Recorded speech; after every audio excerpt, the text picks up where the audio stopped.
Abu Nawas belum kembali, kata istrinya. Ia bersama seorang pendeta dan seorang ahli yoga sedang melakukan pengembaraan suci. Padahal saat ini Baginda amat membutuhkan bantuan Abu Nawas. Beberapa hari terakhir ini Baginda merencanakan membangun istana di Awang-Awang, karena sebagian dari raja-raja negeri sahabat telah membangun bangunan yang luar biasa. Baginda tidak ingin menunggu Abu Nawas lebih lama lagi. Beliau mengutus beberapa orang kepercayaannya untuk mencari Abu Nawas. Mereka tidak berhasil menemukan Abu Nawas karena Abu Nawas ternyata sudah berada di rumah ketika mereka baru berangkat. Abu Nawas menghadap Baginda Raja Harun al-Rasyid. Baginda amat riang, saking gembiranya beliau mengajak Abu Nawas bergurau. Setelah saling tukar-menukar cerita-cerita lucu, lalu Baginda mulai mengutarakan rencananya. Aku sangat ingin membangun istana di Awang-Awang agar aku lebih terkenal di antara raja-raja yang lain. Adakah kemungkinan keinginanku itu terwujud, wahai Abu Nawas? Tanya Baginda Raja. Tidak ada yang tidak mungkin dilakukan di dunia ini Paduka yang mulia, kata Abu Nawas berusaha mengikuti arah pembicaraan Baginda. Kalau menurut pendapatmu hal itu tidak mustahil diwujudkan, maka aku serahkan sepenuhnya tugas ini kepadamu, kata Baginda puas. Abu Nawas terperanjat. Ia menyesal telah mengatakan kemungkinan mewujudkan istana di Awang-Awang. Tetapi nasi telah menjadi bubur. Kata-kata yang telah terlanjur didengar oleh Baginda tidak mungkin ditarik kembali. Baginda memberi waktu Abu Nawas beberapa minggu. Rasanya tak ada yang lebih berat bagi Abu Nawas kecuali tugas yang diembannya sekarang. Jangankan membangun istana di langit, membangun sebuah gubuk kecil pun sudah merupakan hal yang mustahil dikerjakan. Hanya Tuhan saja yang mampu melakukannya, gumam Abu Nawas. Hari-hari berlalu seperti biasa, tak ada yang dikerjakan Abu Nawas kecuali memikirkan bagaimana membuat Baginda merasa yakin kalau yang dibangun itu benar-benar istana di langit. Seluruh ingatannya dikerahkan dan dihubung-hubungkan. Abu Nawas bahkan berusaha menjangkau masa kanak-kanaknya. Sampai ia ingat bahwa dulu ia pernah bermain layang-layang. Dan inilah yang membuat Abu Nawas girang. Abu Nawas tidak menyia-nyiakan waktu lagi. Ia bersama beberapa kawannya merancang layang-layang raksasa berbentuk persegi 4. Setelah rampung baru Abu Nawas melukis pintu-pintu serta jendela-jendela dan ornamen-ornamen lainnya. Ketika semuanya selesai, Abu Nawas dan kawan-kawan menerbangkan layang-layang raksasa itu dari suatu tempat yang dirahasiakan.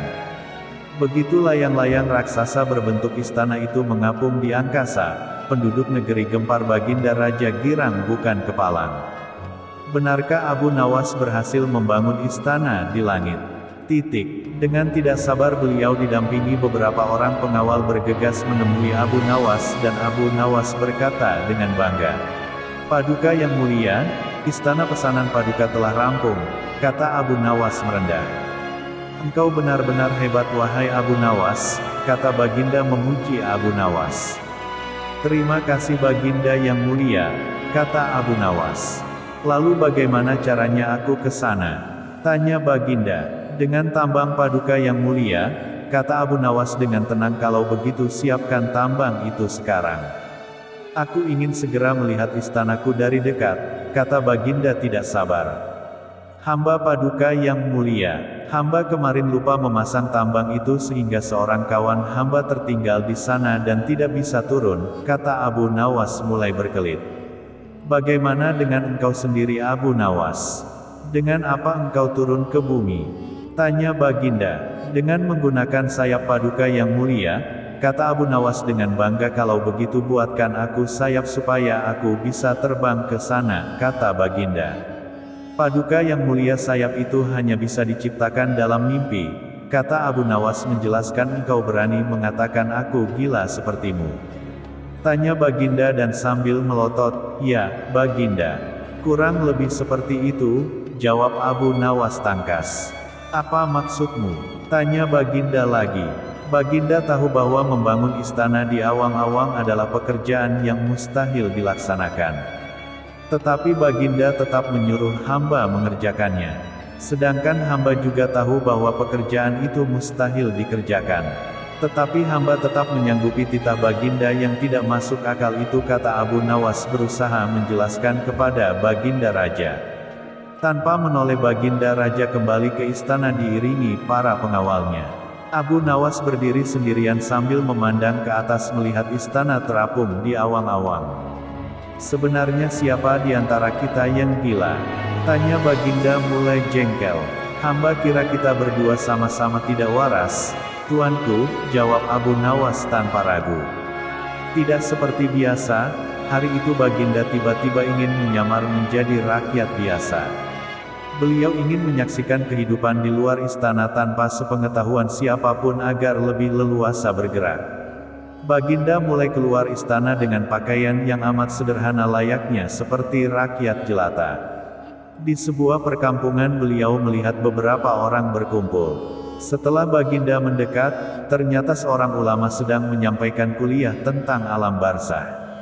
Tiba-tiba ada seorang yang datang dan bergabung di situ.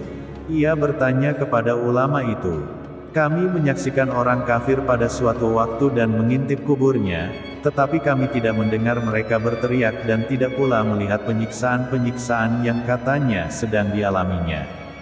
Maka bagaimana cara membenarkan sesuatu yang tidak sesuai dengan yang dilihat mata?" Tanya orang itu. Ulama itu berpikir sejenak kemudian ia berkata, "Untuk mengetahui yang demikian itu harus dengan panca indera yang lain. Ingatkan kamu dengan orang yang sedang tidur. Dia kadangkala bermimpi dalam tidurnya digigit ular, diganggu dan sebagainya. Ia juga merasa sakit dan takut ketika itu, bahkan memekik dan keringat bercucuran pada keningnya. Ia merasakan hal semacam itu seperti ketika tidak tidur. Sedangkan engkau yang duduk di dekatnya menyaksikan keadaannya seolah-olah tidak ada apa-apa, padahal apa yang dilihat serta dialaminya adalah dikelilingi ular-ular. Maka jika masalah mimpi yang remeh saja sudah tidak mampu mata lahir melihatnya, mungkinkah engkau bisa melihat apa yang terjadi di alam barzah?" Jelas sang ulama. Baginda Raja terkesan dengan penjelasan ulama itu dan Baginda masih ikut mendengarkan kuliah itu. Kini ulama itu melanjutkan kuliahnya tentang alam akhirat. Dikatakan bahwa di surga tersedia hal-hal yang amat disukai nafsu, termasuk benda-benda. Salah satu benda-benda itu adalah mahkota yang amat luar biasa indahnya. Tak ada yang lebih indah dari barang-barang di surga karena barang-barang itu tercipta dari cahaya. Saking indahnya maka satu mahkota jauh lebih bagus dari dunia dan isinya. Baginda makin terkesan. Beliau pulang kembali ke istana. Baginda sudah tidak sabar ingin menguji kemampuan Abu Nawas. Abu Nawas memerintahkan menterinya untuk memanggil Abu Nawas ke hadapannya. "Aku menginginkan engkau sekarang juga berangkat ke surga, kemudian bawakan aku sebuah mahkota surga yang katanya tercipta dari cahaya itu. Apakah engkau sanggup, Abu Nawas?" Petik 2. Sanggup Paduka yang mulia, kata Abu Nawas langsung menyanggupi tugas yang mustahil dilaksanakan itu. Tetapi Baginda harus menyanggupi pula satu syarat yang akan hamba ajukan, kata Abu Nawas dengan percaya diri. "Sebutkan syarat itu," kata Baginda Raja. "Hamba mohon Baginda menyediakan pintunya agar hamba bisa memasukinya," kata Abu Nawas. "Pintu apa?" tanya Baginda belum mengerti. "Pintu alam akhirat," jawab Abu Nawas. "Apa itu?" tanya Baginda ingin tahu. "Kiamat, wahai Paduka yang mulia. Masing-masing alam mempunyai pintu. Pintu alam dunia adalah liang peranakan ibu. Pintu alam barzah adalah kematian. Dan pintu alam akhirat adalah kiamat," jelas Abu Nawas kepada Baginda. "Surga berada di alam akhirat. Bila Baginda masih tetap menghendaki hamba mengambilkan sebuah mahkota di surga, maka dunia harus kiamat terlebih dahulu," lanjut Abu Nawas. Mendengar penjelasan Abu Nawas, Baginda Raja terdiam. Di sela-sela kebingungan Baginda Raja Harun al-Rasyid, Abu Nawas bertanya lagi kepada Baginda Raja. "Masihkah Baginda menginginkan mahkota dari surga?" tanya Abu Nawas. Baginda Raja tidak menjawab. Beliau diam 1000 bahasa, sejenak kemudian Abu Nawas mohon diri karena Abu Nawas sudah tahu jawabnya. "Baginda Raja, Harun al-Rasyid kelihatan murung. Semua menterinya tidak ada yang sanggup menemukan jawaban dari dua pertanyaan Baginda. Bahkan para penasihat kerajaan pun merasa tidak mampu memberi penjelasan yang memuaskan Baginda. Padahal Baginda sendiri ingin mengetahui jawaban yang sebenarnya. Mungkin karena amat penasaran, para penasihat Baginda menyarankan agar Abu Nawas saja yang memecahkan dua teka-teki yang membingungkan itu. Tidak begitu lama Abu Nawas dihadapkan. Baginda mengatakan bahwa akhir-akhir ini ia sulit tidur karena diganggu oleh keingintahuan menyingkap dua rahasia alam. Tuanku yang mulia, sebenarnya rahasia alam yang manakah yang Paduka maksudkan? Tanya Abu Nawas ingin tahu. Aku memanggilmu untuk menemukan jawaban dari dua teka-teki yang selama ini menggoda pikiranku, kata Baginda. Bolehkah hamba mengetahui kedua teka-teki itu wahai Paduka junjungan hamba? Tanya Abu Nawas mulai was-was hatinya. Yang pertama, di manakah sebenarnya batas jagat raya ciptaan Tuhan kita? Tanya Baginda. Di dalam pikiran, wahai Paduka yang mulia, jawab Abu Nawas tanpa sedikit pun perasaan ragu. Tuanku yang mulia, ketidakterbatasan itu ada karena adanya keterbatasan. Dan keterbatasan itu ditanamkan oleh Tuhan di dalam otak manusia. Dan, itu manusia tidak akan pernah tahu di mana batas jagat raya ini. Sesuatu yang terbatas tentu tak akan mampu mengukur sesuatu yang tidak terbatas, lanjut Abu Nawas. Baginda mulai tersenyum karena merasa puas mendengar penjelasan Abu Nawas yang masuk akal. Kemudian Baginda melanjutkan teka-teki yang kedua. Wahai Abu Nawas, manakah yang lebih banyak jumlahnya, bintang-bintang di langit ataukah ikan-ikan di laut? Tanya Baginda. Ikan-ikan di laut, jawab Abu Nawas dengan tangkas.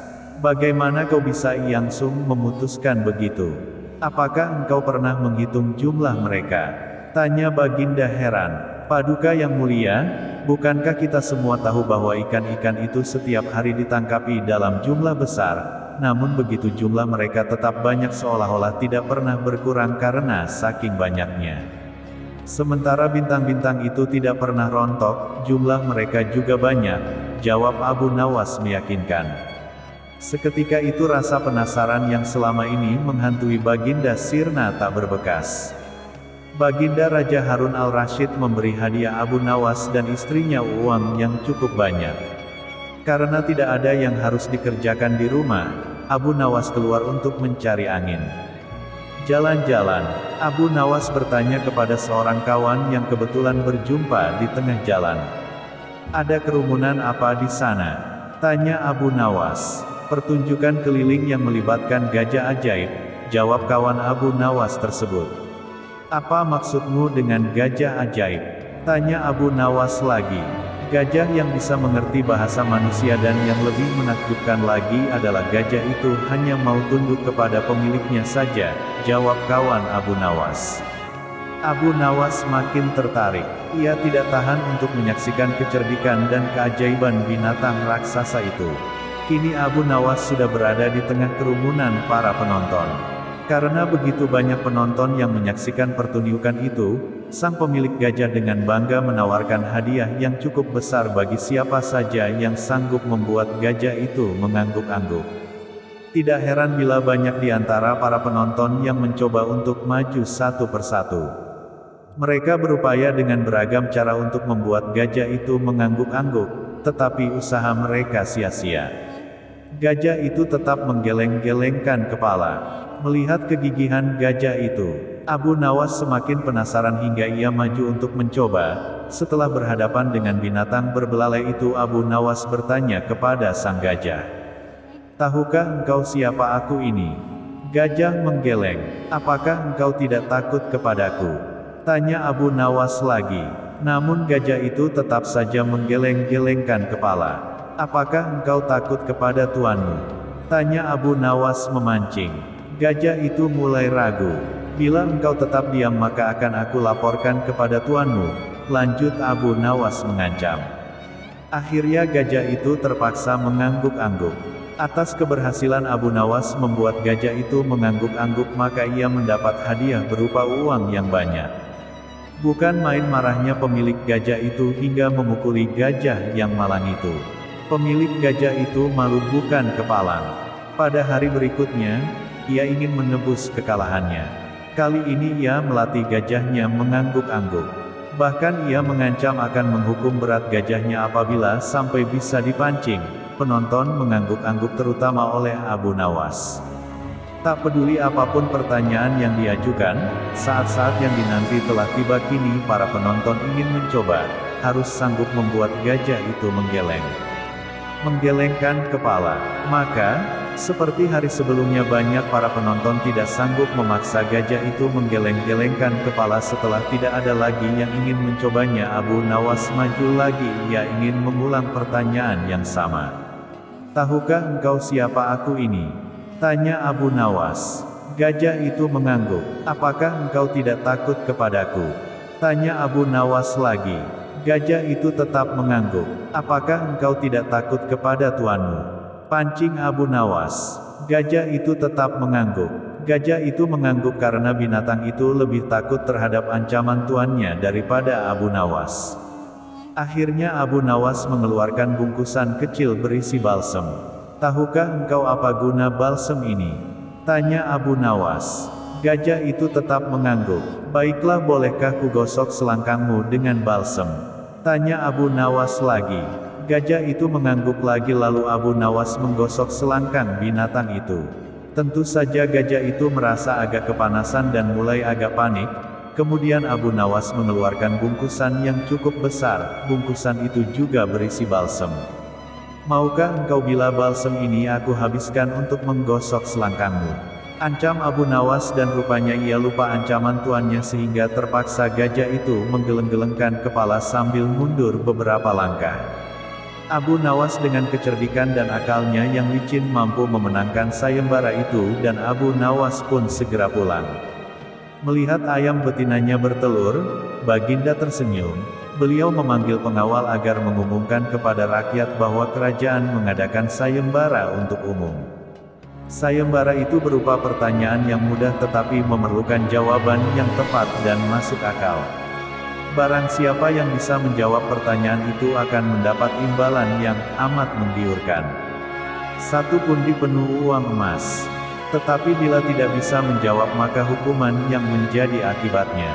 Banyak rakyat yang ingin mengikuti sayembara itu, terutama orang-orang miskin. Beberapa dari mereka sampai meneteskan air liur. Mengingat beratnya hukuman yang akan dijatuhkan, maka tak mengherankan bila pesertanya hanya 4 orang. Dan salah satu dari para peserta yang amat sedikit itu adalah Abu Nawas. Aturan main sayembara itu ada 2. Pertama, jawaban harus masuk akal. Kedua, peserta harus mampu menjawab sanggahan dari Baginda sendiri. Pada hari yang telah ditetapkan, para peserta sudah siap di depan panggung. Baginda duduk di atas panggung. Beliau memanggil peserta pertama. Peserta pertama maju dengan tubuh gemetar. Baginda bertanya pada peserta pertama, "Manakah yang lebih dahulu, telur atau ayam?" tanya Baginda. "Telur," jawab peserta pertama. "Apa alasannya?" tanya Baginda. "Bila ayam lebih dahulu itu tidak mungkin dari telur," kata peserta pertama menjelaskan. "Kalau begitu siapa yang mengerami telur itu?" tanya Baginda. Peserta pertama pucat pasi, wajah putih seperti kertas. Ia tidak bisa menjawab, tanpa ampun ia dimasukkan ke dalam penjara. Kemudian peserta kedua maju.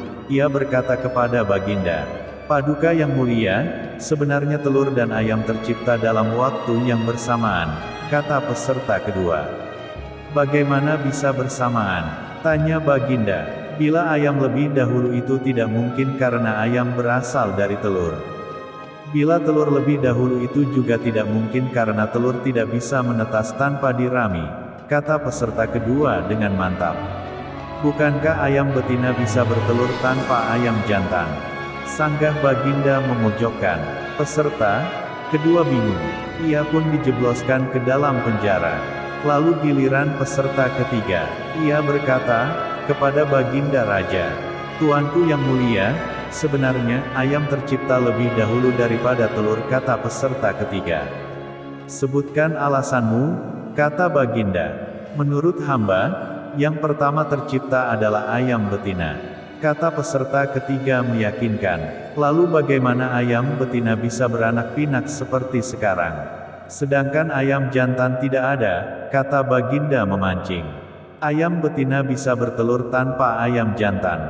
Telur dirami sendiri lalu menetas dan menurunkan anak ayam jantan. Kemudian menjadi ayam jantan dewasa dan mengawini induknya sendiri. Peserta ketiga berusaha menjelaskan. Bagaimana bisa ayam betina mati sebelum ayam jantan yang sudah dewasa sempat mengawininya? Tanya Baginda. Peserta ketiga pun tidak bisa menjawab sanggahan Baginda, ia pun dimasukkan ke penjara. Kini tiba giliran Abu Nawas. Yang pasti adalah telur dulu, baru ayam, kata Abu Nawas. Coba terangkan secara logis, kata Baginda ingin tahu. Petik 1. Ayam bisa mengenal telur, sebaliknya telur tidak mengenal ayam, kata Abu Nawas singkat. Agak lama Baginda Raja merenung. Kali ini Baginda tidak nyangka alasan Abu Nawas. Suatu ketika Raja Harun al-Rasyid terkena penyakit aneh.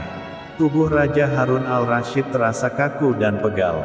Suhu badannya panas dan tak kuat untuk melangkah. Penyakitnya itu membuat Baginda Raja tidak mau makan sehingga sakitnya bertambah parah. Berbagai tabib sudah berdatangan mengobatinya tetapi tetap saja sakit. Obat pun banyak yang ia minum tapi tetap saja tidak ada hasilnya. Namun demikian, Baginda tidak mau menyerah, ia ingin sembuh. Maka ia pun memerintahkan pengawalnya untuk mengumumkan sebuah sayembara. Barang siapa bisa menyembuhkan penyakit Baginda Raja, maka akan diberikan hadiah. Berita sayembara itu didengar oleh Abu Nawas, ia tertarik dengan sayembara ini. Maka tidak lama kemudian, ia pun memutar otak sebentar dan pergi ke istana Raja Harun al-Rasyid. Baginda Raja terkejut ketika melihat Abu Nawas datang hendak mengobati dirinya. Hei Abu Nawas, setahuku kau bukan tabib, tapi mengapa kau ikut sayembara ini? Tanya Baginda Raja heran. Hehehe Tuan Raja, janganlah Anda melihat penampilanku. Meskipun begini aku bisa mengobati orang sakit, jawab Abu Nawas. Benarkah? Berarti engkau bisa menyembuhkan sakitku juga? Tanya Baginda Raja masih tidak percaya. Oh tentu Baginda, sebenarnya apa sakit Anda? Tanya Abu Nawas. Aku juga tidak tahu, tapi aku merasa seluruh tubuhku sakit dan badanku panas, aku tampak lesu Abu Nawas, keluh Baginda Raja Harun al-Rasyid. Hahaha, Abu Nawas tertawa dengan jenaka. Hei Abu Nawas, apa yang lucu? Tanya Baginda agak geram. Tidak Tuan, kalau penyakit itu sih gampang sekali menemukan obatnya, jelas Abu Nawas. Sungguhkah? Apa nama obat itu dan di mana saya bisa menemukan obat itu? Tanya Baginda Raja penasaran. Baiklah saya beritahu Anda, nama obat itu adalah telur unta. Anda bisa mendapatkannya di kota Baghdad ini, kata Abu Nawas. Mendengar informasi itu, Baginda Raja merasa bersemangat ingin segera mendapatkan telur unta itu. Hei Abu Nawas, awas jika kau bohong. Akan kuhukum kau, seru Baginda Raja. Carilah dulu telur unta itu, jangan asal hukum saja, sangga Abu Nawas. Keesokan harinya Baginda Raja berangkat dengan pengawalnya. Ia memakai baju rakyat biasa karena tidak ingin diketahui bahwa ia seorang raja. Raja Harun al-Rasyid mengunjungi pasar-pasar yang ada di daerah Baghdad tapi tidak ditemukan telur unta itu. Raja Harun al-Rasyid tidak mau menyerah, ia terus berjalan ke rumah-rumah warga tapi tetap saja ia tidak menemukan telur unta. Semangat Raja Harun al-Rasyid ini sungguh kuat sekali. Ia tidak peduli seberapa jauh jarak yang ia tempuh untuk mencari telur unta. Hingga akhirnya ia sampai di sebuah hutan. Raja terus berjalan tanpa menghiraukan pengawalnya yang sudah kelelahan. Sambil menggerutu ia tetap berpikir di manakah telur unta itu berada. Awas kau Abu Nawas, kalau aku tidak menemukan telur itu akan kuhukum kau. Gerutu Baginda Raja. Pengawal bersiaplah menghukum Abu Nawas besok. Perintah Baginda Raja agak kesal. Siap Baginda, tapi lebih baik kita pulang saja sekarang. Memang sepertinya kita tidak menemukan telur itu, kata sang pengawal yang sudah terlihat kelelahan. Raja Harun al-Rasyid pun mempertimbangkan saran pengawalnya, namun beberapa saat kemudian ia melihat seorang kakek yang sedang membawa ranting. Tunggu dulu pengawal, kita coba tanyakan kepada satu orang lagi, seru Raja Harun al-Rasyid. Baginda Raja menghampiri kakek yang membawa ranting itu. Melihat kondisinya yang sudah tua, ia amat kasihan, maka ia pun menawarkan jasanya untuk membawakan kayu-kayu itu. Setelah sampai di rumahnya, sang kakek mengucapkan terima kasih kepada Raja Harun al-Rasyid. Sang kakek tidak menyangka bahwa ia adalah seorang raja. Terima kasih nak, semoga Allah membalas kebaikan Anda, kata sang kakek. Sama-sama, Kek, jawab Raja Harun al-Rasyid. Oh iya Kek, saya mau bertanya, apakah kakek punya telur unta? Tanya Raja Harun al-Rasyid pada si kakek. Telur unta, sang kakek kemudian berpikir sejenak. Hahaha, tawa sang kakek. Raja Harun al-Rasyid pun keheranan dan bertanya kepada sang kakek. Apa saya salah? Tanya Kek. Bisa Anda jelaskan? Tanya Raja Harun al-Rasyid keheranan. Nak, di dunia ini mana ada telur unta? Setiap hewan yang bertelinga itu melahirkan, bukan bertelur. Jadi mana ada telur unta? Mendengar penjelasan dari sang kakek membuat Baginda Raja dan pengawalnya tersentak kaget. Benar juga, mana ada telur unta? Unta adalah binatang yang melahirkan, bukan bertelur, gumam Baginda Raja. Keesokan harinya sang raja dengan perasaan kesal menunggu kedatangan Abu Nawas yang telah mengerjainya. Dia mondar-mandir ke sana kemari sambil mulutnya komat kamit, awas kau Abu Nawas. Awas kau Abu Nawas, gumam Baginda Raja. Beberapa saat kemudian, Abu Nawas datang. Ia memberi senyum jenaka kepada Raja Harun al-Rasyid. Raja Harun al-Rasyid langsung memarahinya. Hai kau Abu Nawas, beraninya mengerjaiku. Aku tidak terima ini. Sesuai dengan kesepakatan kita bahwa aku akan menghukummu karena kau telah membohongiku. Mana ada telur unta? Unta itu hewan yang melahirkan, bukan bertelur, kata Baginda Raja dengan geram. Anda benar Tuan Raja, telur unta itu sebenarnya tidak ada. Unta hewan yang melahirkan, bukan bertelur, sahut Abu Nawas membenarkan pernyataan Raja Harun al-Rasyid. Lantas, mengapa kau menyuruhku untuk mencari telur itu? Pokoknya sekarang kamu harus dihukum, kata Baginda Raja. Tunggu dulu, Baginda, sebelum saya dihukum, saya ingin bertanya, cegah Abu Nawas. Tanya apa? Kata Baginda Raja sudah tidak sabar. Bagaimana kondisi tubuh Tuan Raja hari ini? Tanya Abu Nawas. Petik 1. Kondisi badanku, aku merasa tubuhku tidak pegal dan sakit seperti kemarin-kemarin. Suhu badanku pun turun, kata Baginda Raja. Sesaat kemudian, Baginda Raja pun terdiam sejenak. Abu Nawas, aku sudah sembuh, penyakitku hilang Abu Nawas. Seru Baginda amat gembira mendengar cerita Abu Nawas. Aku tahu perjalananku yang amat jauh kemarin telah membuat tubuhku yang tadinya jarang bergerak menjadi bergerak, dan itu membuat aliran darahku yang semula beku menjadi lancar kembali. Benar Abu Nawas, itu penyebabnya. Terima kasih Abu Nawas, sahut Raja Harun al-Rasyid. Benar, Tuan. Tubuh yang tidak dibiasakan bergerak akan membuat darah membeku dan akhirnya menjadi penyakit. Maka dari itu Baginda, rajinlah bergerak, kata Abu Nawas. Ya, memang akhir-akhir ini aku sering di kamar. Jarang bergerak, kemudian aku juga banyak makan. Mungkin ini yang menyebabkan aku sakit, kata Baginda Raja Harun al-Rasyid. Abu Nawas, maafkan aku telah memarahimu. Aku tidak akan menghukummu, tapi aku akan memberikanmu hadiah karena telah memberiku saran yang luar biasa, kata Baginda Raja gembira. Terima kasih Tuan Raja, jawab Abu Nawas singkat. Bapaknya Abu Nawas adalah penghulu kerajaan Baghdad bernama Maulana. Pada suatu hari bapaknya Abu Nawas yang sudah tua itu sakit parah dan akhirnya meninggal dunia. Abu Nawas dipanggil ke istana. Ia diperintah Baginda Raja untuk mengubur jenazah bapaknya itu sebagaimana adat Syekh Maulana. Apa yang dilakukan Abu Nawas hampir tiada bedanya dengan Kadi Maulana, baik mengenai tata cara memandikan jenazah hingga mengkafani, mensalati dan mendoakannya. Maka Sultan bermaksud mengangkat Abu Nawas menjadi Kadi atau penghulu menggantikan kedudukan bapaknya. Namun, demi mendengar rencana sang Sultan, tiba-tiba saja Abu Nawas yang cerdas itu tiba-tiba nampak berubah menjadi gila. Usai upacara pemakaman bapaknya, Abu Nawas mengambil sepotong batang pisang dan diperlakukannya seperti kuda. Ia menunggang kuda dari batang pisang itu sambil berlari-lari dari kuburan bapaknya menuju rumahnya. Orang yang melihat menjadi terheran-heran dibuatnya. Pada hari yang lain ia mengajak anak-anak kecil dalam jumlah yang cukup banyak untuk pergi ke makam bapaknya. Dan di atas makam bapaknya itu ia mengajak anak-anak bermain rebana dan bersukacita. Kini semua orang semakin heran atas kelakuan Abu Nawas itu. Mereka menganggap Abu Nawas sudah menjadi gila karena ditinggal mati oleh bapaknya. Pada suatu hari ada beberapa orang utusan dari Sultan Harun al-Rasyid datang menemui Abu Nawas.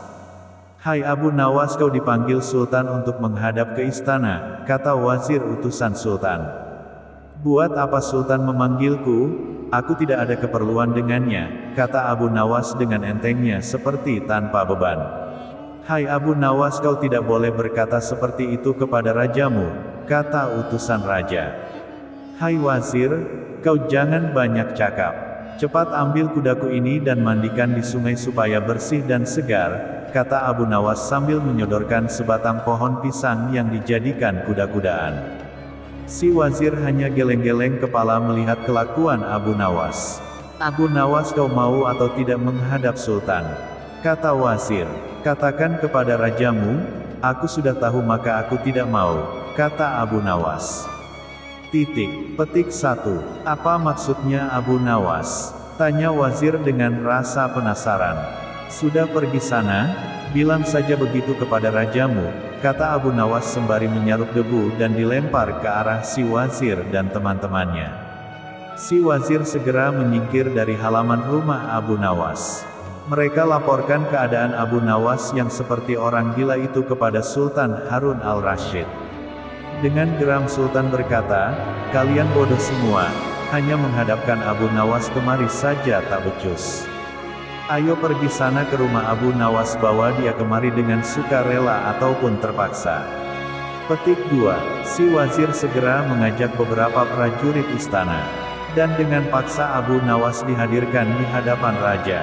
Namun lagi-lagi di depan raja Abu Nawas berlaga aneh. Bahkan tingkahnya ugal-ugalan tak selayaknya berada di hadapan seorang raja. Abu Nawas bersikaplah sopan. Tegur Baginda. "Ya Baginda, tahukah Anda?" kata Abu Nawas. "Apa Abu Nawas?" sahut Baginda. "Baginda, terasi itu asalnya dari udang." Lanjut Abu Nawas. "Kurang ajar, kau menghinaku Abu Nawas," seru Baginda. Raja menahan marah. "Tidak Baginda, siapa bilang udang berasal dari terasi?" kata Abu Nawas. Baginda merasa dilecehkan, ia naik pitam dan segera memberi perintah kepada para pengawalnya. "Hajar dia, pukuli dia sebanyak 25 kali, perintah Baginda Raja." Abu Nawas yang kurus kering itu akhirnya lemas tak berdaya dipukuli tentara yang bertubuh kekar. Usai dipukuli Abu Nawas disuruh keluar istana. Ketika sampai di pintu gerbang kota, ia dicegat oleh penjaga. "Hai Abu Nawas, tempo hari ketika kau hendak masuk ke kota ini kita telah mengadakan perjanjian. Masa kau lupa pada janjimu itu? Jika engkau diberi hadiah oleh Baginda maka engkau berkata, akan dibagi dua, engkau satu bagian dan aku satu bagian. Nah, sekarang mana bagianku itu?" kata sang penjaga. "Hai penjaga pintu gerbang, apakah kau benar-benar menginginkan hadiah Baginda yang diberikan kepadaku tadi?" sahut Abu Nawas. "Iya, tentu itu kan sudah merupakan perjanjian kita," kata si penjaga. "Baik, aku berikan semuanya, bukan hanya satu bagian," kata Abu Nawas yang masih menahan sakitnya. "Wah, Ternyata kau baik hati Abu Nawas. Memang harusnya begitu, kau kan sudah sering menerima hadiah dari Baginda, kata si penjaga kegirangan. Tanpa banyak cakap lagi Abu Nawas mengambil sebatang kayu yang agak besar lalu orang itu dipukulinya sebanyak 25 kali. Tentu saja orang itu menjerit-jerit kesakitan dan menganggap Abu Nawas telah menjadi gila. Setelah penunggu gerbang kota itu pingsan, Abu Nawas meninggalkannya begitu saja, ia terus melangkah pulang ke rumahnya. Sementara itu si penjaga pintu gerbang mengadukan nasibnya kepada Sultan Harun al-Rasyid. Ya, Baginda Raja, ampun beribu ampun. Hamba datang kemari mengadukan Abu Nawas yang telah memukul hamba sebanyak 25 kali tanpa suatu kesalahan. Hamba mohon keadilan dari tuanku Baginda, kata si penjaga sambil meringis kesakitan. Baginda segera memerintahkan pengawal untuk memanggil Abu Nawas. Setelah Abu Nawas berada di hadapan Baginda, ia ditanya oleh Baginda Raja. Hai Abu Nawas, benarkah kau telah memukuli penjaga pintu gerbang kota ini sebanyak 25 kali pukulan? Tanya Baginda Raja dengan sedikit geram. Ampun tuanku, hamba melakukannya karena sudah sepatutnya dia menerima pukulan itu, jawab Abu Nawas. Apa maksudmu? Coba kau jelaskan sebabnya kau memukuli orang itu. Tanya Baginda Raja lagi. Tuanku, hamba dan penjaga pintu gerbang ini telah mengadakan perjanjian bahwa jika hamba diberi hadiah oleh Baginda maka hadiah tersebut akan dibagi dua. Satu bagian untuknya, satu bagian untuk saya. Nah pagi tadi hamba menerima hadiah 25 kali pukulan, maka saya berikan pula hadiah 25 kali pukulan kepadanya, jelas Abu Nawas. Hal penjaga pintu gerbang, benarkah kau telah mengadakan perjanjian seperti itu dengan Abu Nawas? Tanya Baginda. Benar Baginda, jawab si penjaga pintu gerbang. Tapi hamba tidak mengira jika Baginda memberikan hadiah pukulan, kata si penjaga. Hahaha, dasar tukang peras, sekarang kena batunya kau, kata Baginda Raja tertawa setelah memahami semuanya. Abu Nawas tidak bersalah, bahkan sekarang aku tahu bahwa penjaga pintu gerbang kota Baghdad adalah orang yang suka memeras orang. Kalau kau tidak merubah kelakuan burukmu itu sungguh aku akan memecat dan menghukum kamu, kata Baginda Raja. Ampun tuanku, sahut si penjaga pintu gerbang gemetar. Tuanku, hamba sudah lelah, mau beristirahat, tiba-tiba diwajibkan hadir di tempat ini, padahal hamba tidak bersalah. Hamba mohon ganti rugi, sebab waktu istirahat hamba sudah hilang karena panggilan tuanku. Padahal besok hamba harus mencari nafkah untuk keluarga hamba, kata Abu Nawas melancarkan akal cerdiknya. Sejenak Baginda terkejut atas protes Abu Nawas, namun tiba-tiba ia tertawa terbahak-bahak. Hahaha, jangan khawatir Abu Nawas, kata Baginda. Baginda Raja kemudian memerintahkan bendahara kerajaan memberikan sekantong uang perak kepada Abu Nawas. Abu Nawas pun pulang dengan hati gembira. Tetapi sesampai di rumahnya Abu Nawas masih bertindak aneh dan bahkan semakin nyentrik seperti orang gila sungguhan. Pada suatu hari Raja Harun al-Rasyid mengadakan rapat dengan para menterinya. Apa pendapat kalian mengenai Abu Nawas yang hendak kuangkat sebagai kadi? Tanya Baginda Raja kepada para menteri. Melihat keadaan Abu Nawas yang semakin parah otaknya maka sebaiknya tuanku mengangkat orang lain saja menjadi kadi, kata sang Perdana Menteri memberi saran. Menteri-menteri yang lain juga mengutarakan pendapat yang sama. Tuanku, Abu Nawas telah menjadi gila karena itu dia tak layak menjadi kadi, sahut para menteri. Baiklah, kita tunggu dulu sampai 21 hari, karena bapaknya baru saja meninggal. Jika tidak sembuh-sembuh juga bolehlah kita mencari kadi yang lain saja, kata Baginda Raja memutuskan. Setelah lewat 1 bulan, Abu Nawas masih dianggap gila, maka Sultan Harun al-Rasyid mengangkat orang lain menjadi kadi atau penghulu kerajaan Baghdad. Konon dalam suatu pertemuan besar ada seseorang bernama Polan yang sejak lama berambisi menjadi kadi. Ia mempengaruhi orang-orang di sekitar Baginda untuk menyetujui jika ia diangkat menjadi kadi. maka tatkala ia mengajukan dirinya menjadi kadi kepada Baginda maka dengan mudah Baginda menyetujuinya. Begitu mendengar Polan diangkat menjadi kadi maka Abu Nawas mengucapkan, "Syukur kepada Tuhan, Alhamdulillah aku telah terlepas dari balak yang mengerikan. Tapi sayang sekali kenapa harus Polan yang menjadi kadi, kenapa tidak yang lain saja," kata Abu Nawas dalam hati. Mengapa Abu Nawas bersikap seperti orang gila? Beginilah ceritanya. Pada suatu hari ketika ayahnya sakit parah dan hendak meninggal dunia ia panggil Abu Nawas untuk menghadap. Abu Nawas pun datang mendapati bapaknya yang sudah lemah lunglai. "Hai anakku, aku sudah hampir mati. Sekarang ciumlah telinga kanan dan telinga kiriku," pinta bapaknya. Abu Nawas segera menuruti permintaan terakhir bapaknya. Ia cium telinga kanan bapaknya, ternyata berbau harum, sedangkan yang sebelah kiri berbau sangat busuk. "Aduh Pak, sungguh mengherankan, telinga bapak yang sebelah kanan berbau harum sekali. Tapi, yang sebelah kiri baunya amat busuk," jelas Abu Nawas. "Wahai anakku Abu Nawas, tahukah apa sebabnya hal ini bisa terjadi?" kata bapaknya mulai menjelaskan. "Syekh Maulana," Bapak Abu Nawas mulai bercerita. "Pada suatu hari datang dua orang mengadukan masalahnya kepadaku. Yang seorang aku dengarkan keluhannya. Tapi yang seorang lagi karena aku tak suka maka tak ku dengar pengaduannya. Inilah resiko menjadi kadi penghulu.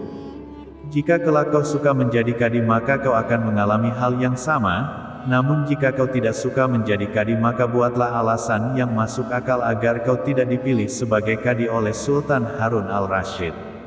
Tapi tak bisa tidak, Sultan Harun al-Rasyid pastilah tetap memilihmu sebagai kadi," kata bapaknya. Oleh karena itulah Abu Nawas pura-pura menjadi gila.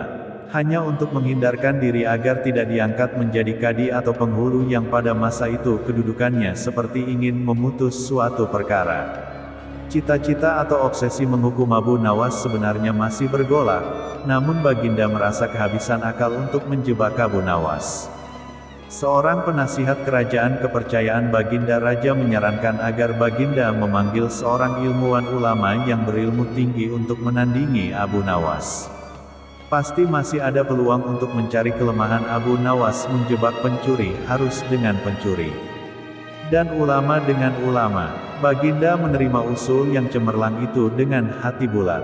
Setelah ulama yang berilmu tinggi berhasil ditemukan Baginda Raja menanyakan cara terbaik menjerat Abu Nawas.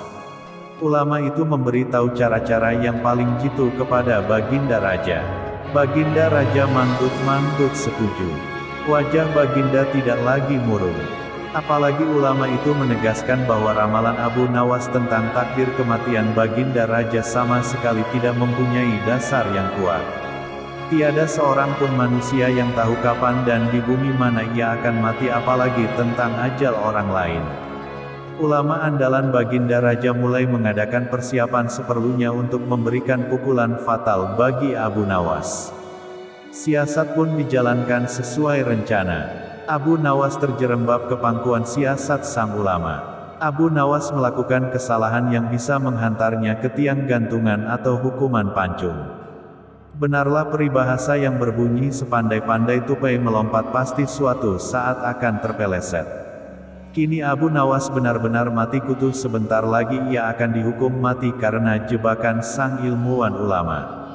Banyak orang yang merasa simpati atas nasib Abu Nawas, terutama orang-orang miskin dan tertindas yang pernah ditolongnya, namun derai air mata para pecinta dan pengagum Abu Nawas tak mampu menghentikan hukuman gantung yang akan dijatuhkan. Baginda Raja Harun al-Rasyid benar-benar menikmati kemenangannya. Belum pernah Baginda terlihat seriang sekarang. Keyakinan orang banyak bertambah mantap. Hanya satu orang yang tetap tidak yakin bahwa hidup Abu Nawas akan berakhir setragis itu, yaitu istri Abu Nawas. Bukankah Allah Azza wa Jalla lebih dekat daripada urat leher? Tidak ada yang tidak mungkin bagi Allah yang maha gagah. Dan kematian adalah mutlak urusannya. Semakin dekat hukuman mati bagi Abu Nawas, orang banyak semakin resah. Tetapi bagi Abu Nawas malah sebaliknya. Semakin dekat hukuman bagi dirinya, semakin tenang hatinya, bahkan Abu Nawas nampak setenang air danau di pagi hari. Baginda Raja tahu bahwa ketenangan yang ditampilkan Abu Nawas hanyalah merupakan bagian dari tipu dayanya, tetapi Baginda Raja telah bersumpah pada diri sendiri bahwa beliau tidak akan terkecoh untuk kedua kalinya. Sebabnya Abu Nawas juga yakin, selama nyawa masih melekat maka harapan akan terus menyertainya. Tuhan tidak mungkin menciptakan alam semesta ini tanpa ditaburi harapan-harapan yang menjanjikan. Bahkan dalam keadaan yang bagaimanapun gentingnya. Keyakinan seperti inilah yang tidak dimiliki oleh Baginda Raja dan ulama itu. Seketika suasana menjadi hening, sewaktu Baginda Raja memberi sambutan singkat tentang akan dilaksanakan hukuman mati atas diri terpidana mati Abu Nawas. Kemudian tanpa memperpanjang waktu lagi Baginda Raja menanyakan permintaan terakhir Abu Nawas, dan pertanyaan inilah yang paling dinanti-nantikan Abu Nawas. Adakah permintaan yang terakhir? Tanya sang Baginda. Ada paduka yang mulia, jawab Abu Nawas singkat. Sebutkan, kata Baginda. Petik 1. Sudilah kiranya hamba diperkenankan memilih hukuman mati yang hamba anggap cocok wahai Baginda yang mulia, pinta Abu Nawas. Baiklah, kata Baginda menyetujui permintaan Abu Nawas. Paduka yang mulia, yang hamba pinta adalah bila pilihan hamba benar hamba bersedia dihukum gantung, tetapi jika pilihan hamba dianggap salah maka hamba dihukum pancung saja, kata Abu Nawas memohon. Engkau memang orang yang aneh. Dalam saat-saat yang amat genting pun engkau masih sempat bersenda gurau. Tetapi ketahuilah bagiku segala tipu muslihatmu hari ini tak akan bisa membawamu kemana-mana, kata Baginda sambil tertawa. Hamba tidak bersenda gurau paduka yang mulia, kata Abu Nawas bersungguh-sungguh. Baginda terpingkal-pingkal. Belum selesai Baginda Raja tertawa-tawa, Abu Nawas berteriak dengan nyaring. Hamba minta dihukum gantung, teriak Abu Nawas. Semua yang hadir kaget. Orang banyak belum mengerti mengapa Abu Nawas membuat keputusan begitu. Tetapi kecerdasan otak Baginda Raja menangkap sesuatu yang lain. Sehingga tawa Baginda yang semula berderai-derai mendadak terhenti. Kening Baginda berkenyit mendengar ucapan Abu Nawas. Baginda Raja tidak berani menarik kata-katanya karena disaksikan oleh ribuan rakyatnya. Beliau sudah terlanjur mengabulkan Abu Nawas menentukan hukuman mati yang paling cocok untuk dirinya. Kini kesempatan Abu Nawas membela diri. Baginda yang mulia, hamba tadi mengatakan bahwa hamba akan dihukum gantung. Kalau pilihan hamba benar maka hamba dihukum gantung. Tetapi di manakah letak kesalahan pilihan hamba sehingga hamba harus dihukum pancung? Padahal hamba telah memilih hukuman gantung. Kata Abu Nawas memaksa Baginda Raja dan ulama itu tercengang. Benar-benar luar biasa otak Abu Nawas ini. Rasanya tidak ada lagi manusia pintar selain Abu Nawas di negeri Baghdad ini. Abu Nawas, aku mengampunimu, tapi sekarang jawablah pertanyaanku ini. Berapa banyakkah bintang di langit? Oh, gampang sekali tuanku, kata Abu Nawas. Iya, tapi berapa 100 juta 100 miliar? Tanya Baginda. Bukan tuanku, cuma sebanyak pasir di pantai, jawab Abu Nawas. Kau ini bagaimana bisa orang menghitung pasir di pantai? Tanya Baginda Raja heran. Bagaimana pula orang bisa menghitung bintang di langit? Tanya Abu Nawas. Hahaha. Kau memang cerdik. Kau adalah pelipur laraku. Abu Nawas, mulai sekarang jangan segan-segan, sering-seringlah datang ke istanaku. Aku ingin selalu mendengar lelucon-leluconmu yang baru. Perintah Baginda Raja. Siap Baginda, kata Abu Nawas. Lalu Baginda memerintahkan bendahara kerajaan memberikan sekantong uang kepada manusia terlucu di negerinya itu. Baginda Raja pulang ke istana dan langsung memerintahkan para prajuritnya menangkap Abu Nawas. Tetapi Abu Nawas telah hilang entah kemana karena ia tahu sedang diburu para prajurit kerajaan. Dan setelah ia tahu para prajurit kerajaan sudah meninggalkan rumahnya, Abu Nawas baru berani pulang ke rumah. Suamiku, para prajurit kerajaan tadi pagi mencarimu, kata istrinya. Iya istriku, ini urusan gawat. Aku baru saja menjual Sultan Harun al-Rasyid menjadi budak, kata Abu Nawas. Apa? Seru istrinya kaget. Raja kujadikan budak, ulang Abu Nawas. Kenapa kau lakukan itu suamiku? Tanya istrinya, supaya dia tahu di negerinya ada praktek jual beli budak. Dan jadi budak itu sengsara, lanjut Abu Nawas menjelaskan. Sebenarnya maksudmu baik, tapi Baginda pasti marah. Buktinya para prajurit diperintahkan untuk menangkapmu, kata sang istri. Menurutmu apa yang akan dilakukan Sultan Harun al-Rasyid kepadaku? Tanya Abu Nawas pada sang istri. Pasti kau akan dihukum berat, kata istrinya sedih. Gawat, aku akan mengerahkan ilmu yang kusimpan, kata Abu Nawas. Abu Nawas masuk ke dalam, ia ngambil air wudhu lalu mendirikan salat 2 rakaat.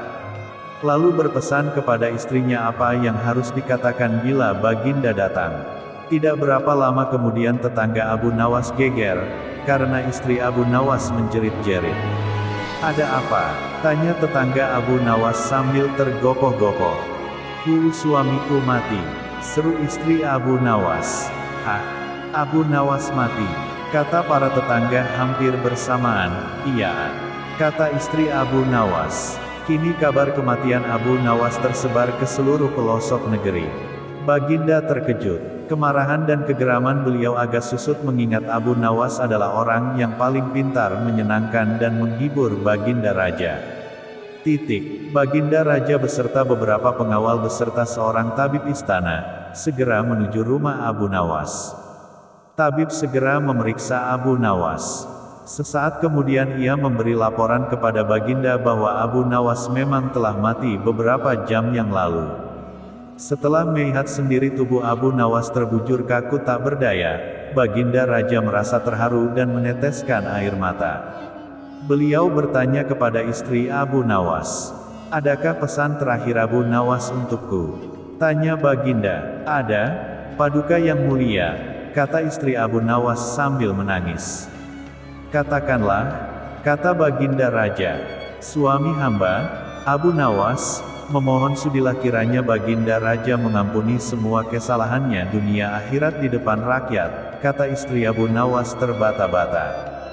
"Baiklah kalau itu permintaan Abu Nawas," kata Baginda Raja menyanggupi. Jenazah Abu Nawas diusung di atas keranda. Kemudian Baginda Raja mengumpulkan rakyatnya di tanah lapang.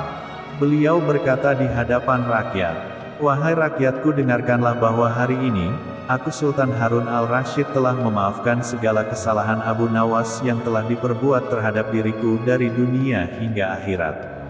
Dan kalianlah sebagai saksinya," kata Baginda Raja. "Syukur," kata suara dalam keranda. Seketika pengusung jenazah ketakutan, apalagi melihat Abu Nawas bangkit berdiri seperti mayat hidup. Seketika rakyat yang berkumpul lari tunggang langgang, bertubrukan dan banyak yang jatuh terkilir. Abu Nawas sendiri segera berjalan ke hadapan Baginda. "Hamba masih hidup tuanku. Hamba mengucapkan terima kasih yang tak terhingga atas pengampunan tuanku," kata Abu Nawas. "Kurang ajar, ilmu apa yang kau pakai Abu Nawas?" tanya Baginda Raja. "Ilmu dari Mahaguru Sufi guru hamba yang sudah meninggal dunia," kata Abu Nawas. "Ajarkan ilmu itu kepadaku," pinta Baginda. "Tidak mungkin Baginda, hanya guru hamba yang mampu melakukannya. Hamba tidak bisa mengajarkannya sendiri," jelas Abu Nawas. "Dasar pelit," Baginda menggerutu kecewa. Pada suatu sore, ketika Abu Nawas sedang mengajar murid-muridnya, ada 2 orang tamu datang ke rumahnya. Yang seorang adalah wanita tua penjual kahwa, sedang satunya lagi adalah seorang pemuda berkebangsaan Mesir. Wanita tua itu berkata beberapa patah kata kemudian diteruskan dengan si pemuda Mesir. Setelah mendengar pengaduan mereka, Abu Nawas menyuruh murid-muridnya menutup kitab mereka. "Sekarang pulanglah kalian, ajak teman-teman kalian datang kepadaku pada malam hari ini sambil membawa cangkul, penggali, kapak dan martil serta batu," perintah Abu Nawas. Murid-murid Abu Nawas merasa heran, namun mereka begitu patuh kepada Abu Nawas. Dan mereka merasa yakin gurunya selalu membuat kejutan dan berada di pihak yang benar. Pada malam harinya mereka datang ke rumah Abu Nawas dengan membawa peralatan yang diminta oleh Abu Nawas. "Hai kalian semua, pergilah malam hari ini untuk merusak rumah Tuan Kadi yang baru jadi," kata Abu Nawas. "Hah? Merusak rumah Tuan Kadi?" gumam semua muridnya keheranan. "Apa? Kalian jangan ragu. Laksanakan saja perintah gurumu ini," kata Abu Nawas menghapus keraguan murid-muridnya. "Barang siapa yang mencegahmu, jangan kau pedulikan. Terus pecahkan saja rumah Tuan Kadi yang baru. Siapa yang bertanya katakan saja aku yang menyuruh merusak. Barang siapa yang hendak melempar kalian, maka pukullah mereka dan lemparilah dengan batu," lanjut Abu Nawas lagi. Habis berkata demikian, murid-murid Abu Nawas bergerak ke arah rumah Tuan Kadi. Laksana demonstran mereka berteriak-teriak menghancurkan rumah Tuan Kadi. Orang-orang kampung merasa heran melihat kelakukan mereka. Lebih-lebih ketika tanpa basa-basi lagi, mereka langsung merusak rumah Tuan Kadi. Orang-orang kampung itu berusaha mencegah perbuatan mereka, namun karena jumlah murid-murid Abu Nawas terlalu banyak maka orang-orang kampung tak berani mencegah. Melihat banyak orang merusak rumahnya, Tuan Kadi segera keluar dan bertanya kepada mereka. "Siapa yang menyuruh kalian merusak rumahku?" tanya Tuan Kadi dengan marah. "Guru kami, Tuan Abu Nawas yang menyuruh kami," jawab mereka serempak. Habis menjawab begitu mereka bukannya berhenti malah terus menghancurkan rumah Tuan Kadi hingga rumah itu roboh dan rata dengan tanah. Tuan Kadi hanya bisa marah-marah karena tidak ada orang yang berani membelanya. Garis bawah, dasar Abu Nawas penghasut, orang gila. "Besok pagi aku akan melaporkannya kepada Baginda Raja," kata Tuan Kadi dengan ketus. Benar, esok harinya Tuan Kadi mengadukan kejadian semalam kepada Baginda sehingga Abu Nawas dipanggil menghadap ke istana. Setelah Abu Nawas menghadap Baginda, ia ditanya perihal kejadian semalam. "Hai Abu Nawas, apa sebabnya kau merusak rumah Kadi itu?" tanya Baginda Raja. "Wahai tuanku, sebabnya ialah pada suatu malam hamba bermimpi, bahwasanya Tuan Kadi menyuruh hamba merusak rumahnya. Sebab rumah itu tidak cocok baginya, ia menginginkan rumah yang lebih bagus lagi. Ya, karena mimpi itu maka hamba merusak rumah Tuan Kadi." "Hai Abu Nawas, bolehkah hanya karena mimpi sebuah perintah dilakukan? Hukum dari negeri mana yang kau pakai itu?" tanya Baginda Raja dengan geram. "Hamba juga memakai hukum Tuan Kadi yang baru ini, tuanku," tanda seru, kata Abu Nawas dengan tenang. Mendengar perkataan Abu Nawas seketika wajah Tuan Kadi menjadi pucat. Ia terdiam 1000 bahasa. "Hai Kadi, benarkah kau mempunyai hukum seperti itu?" tanya Baginda Raja kepada Tuan Kadi. Tapi Tuan Kadi tidak menjawab, wajahnya nampak pucat, tubuhnya gemetaran karena takut. "Abu Nawas, jangan membuatku pusing. Jelaskan kenapa ada peristiwa seperti ini," perintah Baginda Raja. "Baiklah, Baginda, beberapa hari yang lalu ada seorang pemuda Mesir datang ke negeri Baghdad ini untuk berdagang sambil membawa harta yang banyak sekali. Pada suatu malam ia bermimpi kawin dengan anak Tuan Kadi dengan mahar, mas kawin, sekian banyak. Ini hanya mimpi Baginda, tetapi Tuan Kadi yang mendengar kabar itu langsung mendatangi si pemuda Mesir dan meminta mahar anaknya. Tentu saja pemuda Mesir itu tak mau membayar mahar hanya karena mimpi. Nah, disinilah tipu muslihat Tuan Kadi. Ia ternyata merampas semua harta benda milik pemuda Mesir sehingga pemuda itu menjadi seorang pengemis gelandangan dan akhirnya ditolong oleh wanita tua penjual kahwa," kata Abu Nawas dengan tenang sambil memandang ke arah Tuan Kadi yang masih terlihat gemetar. Baginda terkejut mendengar penuturan Abu Nawas, tapi masih belum percaya 100%, maka ia memerintahkan Abu Nawas agar memanggil si pemuda Mesir. Pemuda Mesir itu memang sengaja disuruh Abu Nawas menunggu di depan istana, jadi mudah saja bagi Abu Nawas memanggil pemuda itu ke hadapan Baginda. "Hai pemuda Mesir, ceritakanlah hal ihwal dirimu sejak engkau datang ke negeri ini," perintah Baginda kepada si pemuda. Ternyata cerita pemuda Mesir itu sama dengan cerita Abu Nawas. Bahkan pemuda itu juga membawa saksi yaitu Patua pemilik penginapan tempat dia menginap.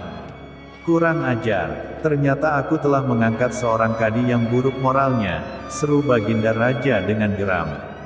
Baginda sangat murka. Kadi yang baru itu dipecat dan seluruh harta bendanya dirampas dan diberikan kepada si pemuda Mesir. Setelah perkara selesai, kembalilah si pemuda Mesir itu dengan Abu Nawas pulang ke rumahnya. Pemuda Mesir itu hendak membalas kebaikan Abu Nawas. Janganlah engkau memberiku barang sesuatu pun kepadaku. Aku tidak akan menerimanya sedikit pun juga, kata Abu Nawas. Pemuda Mesir itu betul-betul mengagumi Abu Nawas. Ketika ia kembali ke negeri Mesir, ia menceritakan tentang kehebatan Abu Nawas itu kepada penduduk Mesir sehingga nama Abu Nawas menjadi sangat terkenal. Hari itu puasa Ramadan menjelang hari ke-6. Seperti biasa, Abu Nawas duduk di beranda depan gubuknya sambil menunggu beduk maghrib tiba. Sambil memandang langit biru yang mulai nampak senja, Abu Nawas berpikir bagaimana agar dapur rumahnya agar tetap mengepul. Sementara itu ada seorang tuan tanah yang rumahnya tak jauh dari rumah Abu Nawas. Sebagai tuan tanah tentu saja mempunyai rumah yang besar, lengkap dengan seperangkat gudang makanan, lahan peternakan dan kamar. Hampir setiap orang yang berada di daerah itu, bahkan Abu Nawas sendiri, bekerja dengan tuan tanah itu. Ia bekerja keras setiap hari-hari tetapi dengan hasil yang sedikit. Dan bila meminjam uang padanya maka harus mengembalikan dengan bunga yang sangat tinggi. Dan sebagai tuan tanah, dia mempunyai sifat yang pelit, kikir, tamak dan ioba. Tuan tanah ini mendengar kabar bahwa Abu Nawas mempunyai suatu kepandaian yang aneh. Bila ia meminjam sesuatu maka akan dikembalikan secara lebih, katanya pinjamannya itu beranak. Seperti meminjam seekor ayam maka ayam itu akan dikembalikan 2 karena ayam itu beranak. Menarik juga kepandaian Abu Nawas ini, pikir sang tuan tanah. Tuan tanah lalu berpikir agar Abu Nawas segera meminjam darinya. Secara kebetulan sore itu Abu Nawas ingin meminjam 3 butir telur kepada tuan tanah itu. Tuan tanah tentu saja senang memberikan pinjaman kepada Abu Nawas, karena pinjaman itu akan menjadi banyak karena beranak. Bahkan tuan tanah itu menanyakan kepada Abu Nawas apakah ingin meminjam yang lain. Abu Nawas menjawab tidak perlu.